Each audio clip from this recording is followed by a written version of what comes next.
Well, welcome. It's another house gathering. We're glad you're here. We're glad you're together. Today we want to look at Hebrews chapter 10. And of course that was our homework for last week. So hopefully you read through the chapter 10 this week. If you didn't, that's okay. The group is going to read through it together following the video. Just take note of that. Today I want to talk about meeting together. Our sermon this week was about meeting together. Why do we meet together?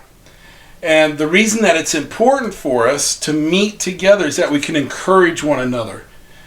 We can encourage each other in love and in good works. So I want you to just take a moment and I want you to share a time where you met together in a group that was really impactful to you. It could have been a family reunion. It could have been a conference. It could have been a church service. It could be a wedding, a funeral, whatever it was. But share that story with your group.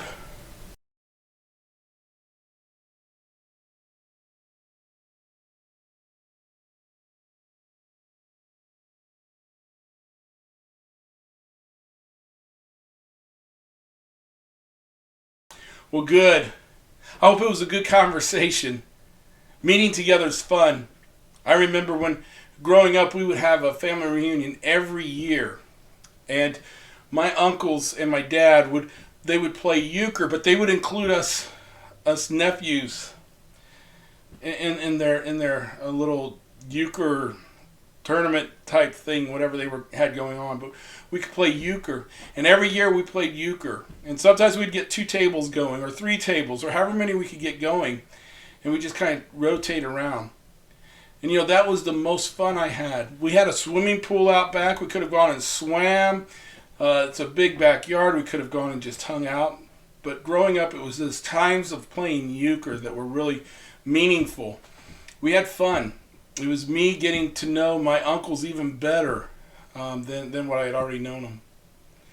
So hopefully you had an opportunity to share a story that was impactful to you. Well, I hope that what we get or what we're seeing is that we come together on Sunday mornings to make an impact in one another's lives. We look back at Acts chapter 2 and we look at the way that the early church began and the way it started. It said they met together daily, and then they met at the temple weekly. And that's kind of what we're doing. We're not meeting together daily, but during the week we're taking a time out where we come together in small groups and we meet together, which was kind of what the early church did. It was a more communal living situation than what we have here, 21st century America. But it was the same thing. They met together so that they could break bread together, so that they could spend time in the Word and encouraging one another. But then they came together once at the temple, and the temple was all about celebrating what had happened during that week.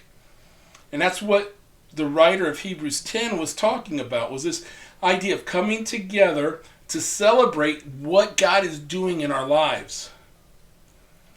And maybe some of you are here and you're new to this whole church thing and whatnot. Don't think of it as a country club. We're not a country club. We come together because we genuinely love one another and we want to be a part of each other's lives. And we need people in our lives to also help us walk through tough times and tough things. There's been many times in small groups that I've been involved with groups and we've been struggling with something and we walked through it with other people in our groups. I remember one time we had a van that the transmission went out and we didn't know how we were going to get it fixed. And we prayed with our small group, and the small group was able to come around us and kind of guide us and lead us on how do we save money to have a transmission replaced. And still to this day, I don't know how God did it. The transmission cost more than what Patty and I made in a month. We were young. It was as we were just starting out. But at the end of that month, we were able to pay the transmission off, get the van back, and get it up and running. Sarah was just a little baby at that point. But we did it, And I don't know how we did it, but for the help of God and our small group. And we came together and we met together all at one. So our church was important in that time because it was the people in that church that actually reached out through our small group that helped us through that time. That's what we're here for as a church. The church is here to reach out and love and encourage one another. If we're here for any other reason as the church, then we're missing the whole point of the gospel.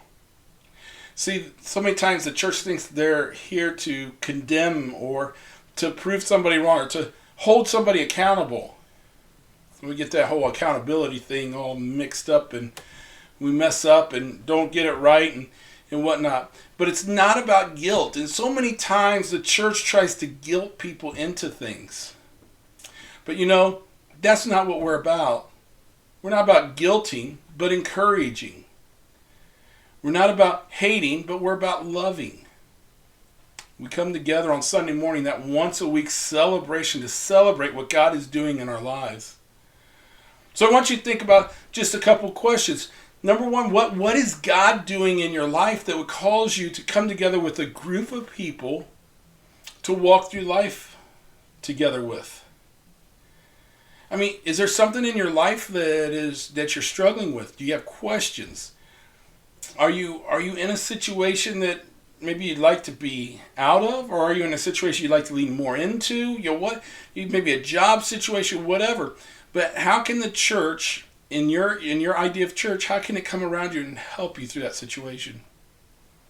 The second thing is if we're coming together every week to celebrate what God is doing, then share with the group what God is doing in your life. Go ahead and start right now. Start celebrating what God is doing in your life.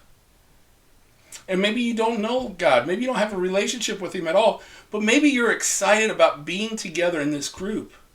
Then simply share that. Because one thing we want to do is we want to come alongside of you and walk through life together with you. And finally, what is one thing you would like to see the church do in your life? What is that one thing that you want the church to do? You want to see the church have an impact in your life where? Could be as a parent or as a married couple, or how am I a better employee at my job? How can I work better? How can I be better equipped to do time management?